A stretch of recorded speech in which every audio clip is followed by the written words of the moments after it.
పొలంకు పురుగు మందు కొడితే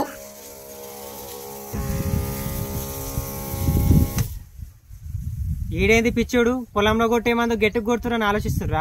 అయితే మీరు పప్పులో కాలేసినట్టే. మనం పొలంలో పురుగు మందులు కొట్టేటప్పుడు ఆ పురుగులు ఏం చేస్తావు తెలుసా మీకు? అబ్బా ఇడు పురుగు మందులు కొడుతుండ్రా బై, మనం చంపేసేటట్టున్నాడని ఆ పొలంలో ఉన్న పురుగు వచ్చి ఈ గెట్ల మీద ఉంటాయి. కాబట్టి ఫస్ట్ ప్రతి ఒక్క రైతు తెలుసుకోవాల్సిన విషయం ఏంటంటే, మనం పొలంలో కొట్టిన ఆ పురుగు మందు మన గెట్ల ఒడ్ల పొంటి కూడా కొట్టుకోవాలి. అవి ఏం చేస్తాయంటే ఆ పొలంలో ఉన్న పురుగులన్నీ వచ్చి ఆ గెట్ల మీద వచ్చి చేరుతాయి. మనం మందు కొట్టి వెళ్ళిపోయిన తర్వాత ఒక గంటకు మళ్ళీ కూడా పొలంలోకి వస్తాయి. కాబట్టి ప్రతి ఒక్క రైతన్న ఖచ్చితంగా ఆ పొలంకు కొట్టేటప్పుడే ఆ పురుగు మందులు మా గెట్లకు కూడా స్ప్రే చేసుకోరన్న.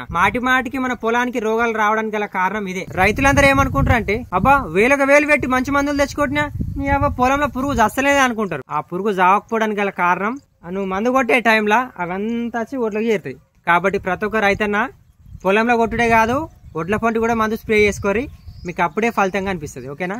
జై జవాన్ జై కిసాన్.